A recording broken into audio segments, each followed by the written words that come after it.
All right. We finished the story, but I wanted to read the timeline and meeting the computers section for you. So here's the timeline.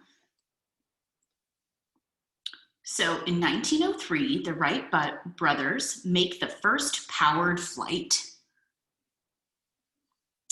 In 1915, federal government establishes the National Advisory Committee for Aeronautics, the NACA, and this was their symbol.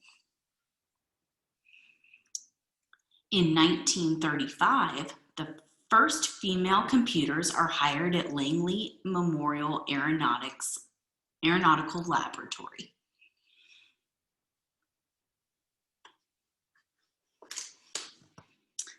In 1939 to 1945 was World War II. And two things happened in 1943.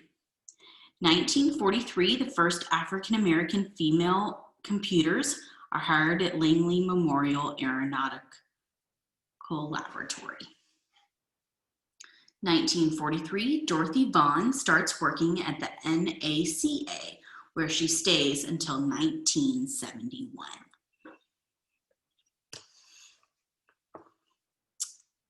In 1953, Katherine Johnson starts working at NACA, where she stays until 1986.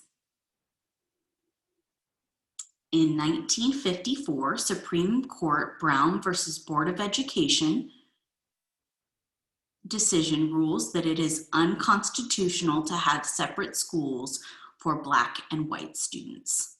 That was a really big deal. In 1957, the Soviet Union launches the Sputnik satellite. In 1958, the National Aeronautics and Space Administration, NASA, replaces the NACA.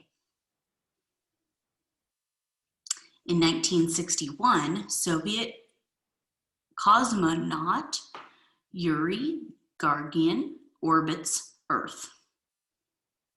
Gagarin, sorry. 1962, John Glenn orbits Earth. 1967, Kristen Darden starts working at NASA, where she stays until 2007. Super cool. And then in 1969, Neil Armstrong and Edwin Buzz Aldrin become the first humans to land on the moon.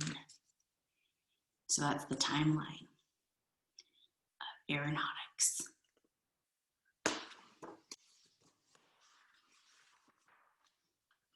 All right, let's meet the computers. Dorothy Johnson Vaughan, 1910 to 2008, so she has passed away.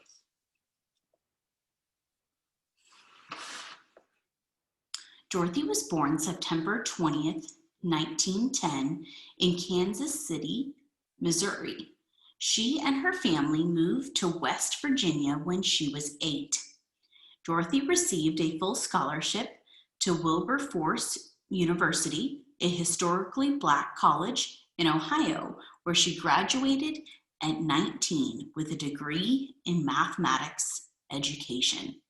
She married Howard Vaughan in 1932, and they had 6 children. After college, Dorothy worked as a high school math teacher in Farmville, Virginia. In 1943, she began her job at Langley Memorial Aeronautical Laboratory in Hampton, Virginia. She worked as a mathematician and computer, later becoming NASA's first African-American supervisor. When machine computers were introduced at Langley, Dorothy learned the programming language, Fortran, and taught it to her staff. She died in 2008 at the age of 98.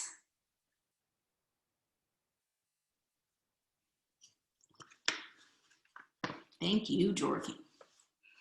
All right, let's learn about Mary. Mary Winston Jackson, 1921 to 2005. Mary was born April 9th, 1921 in Hampton, Virginia.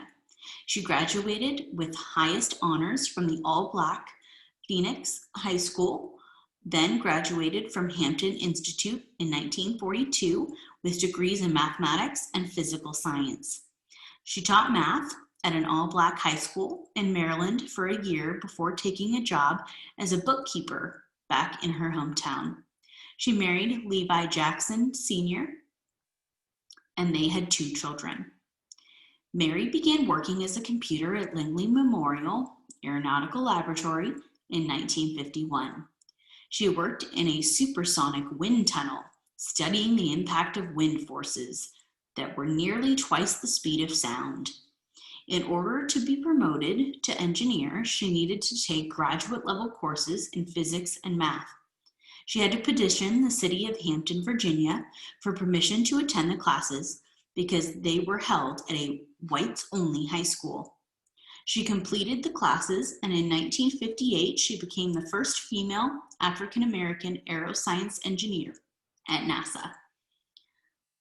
Late in her career, Mary took a position in NASA's Equal Opportunity Office, where she worked to support the careers of other women and minorities. She volunteered for more than 30 years as a Girl Scout leader. She died in 2005 at the age of 83. Thank you, Mary.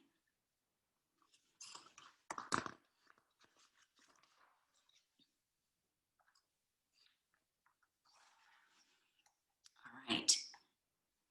Here is Katherine Coleman Gobble Johnson. She was born in 1918, and she has not yet passed. She's still alive.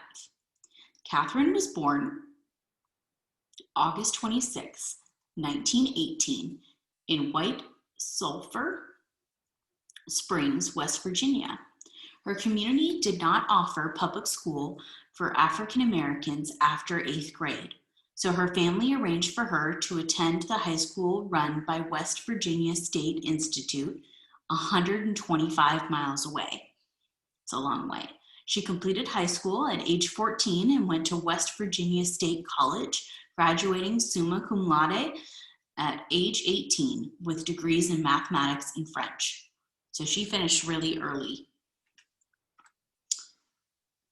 In 1939, she married her first husband, Jimmy Gobble, and they had 3 children. Jimmy Gobble died of a brain tumor in 1956. Katherine married James Johnson in 1959. Katherine taught high school math before beginning work as a computer at Langley Memorial Aeronautical Laboratory in Hampton, Virginia in 1953. Her expertise in analytical geometry earned her a place in the Flight Research Division. She worked on the flight's trajectories, the flight paths for the Project Mercury, the program that sent the first American astronauts into space. Astronaut John Glenn specifically requested that Katherine double-check the computer's calculations of his spacecraft's orbit around the Earth. She also contributed calculations to the 1969 Apollo 11 mission to the moon. Thank you, Katherine.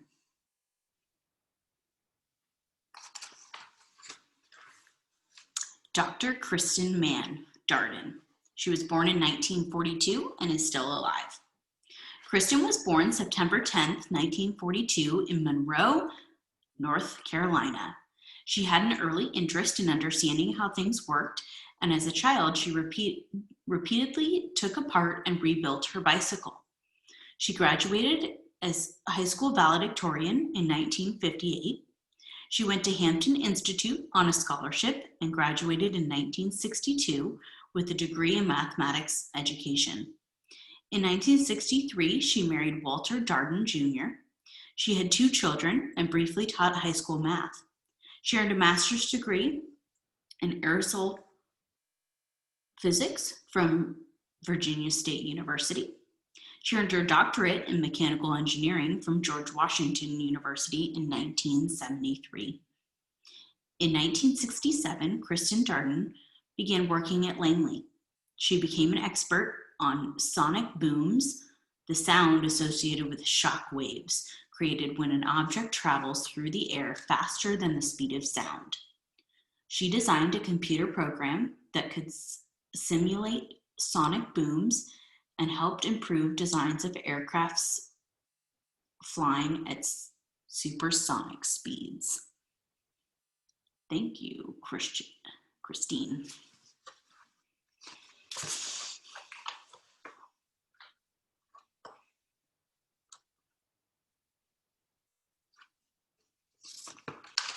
And then check out the glossary. There's lots of different definitions here. Aeronautics, engineer, the NACA, NASA, orbit, satellite, sonic boom, speed of sound, turbulence, and wind tunnel.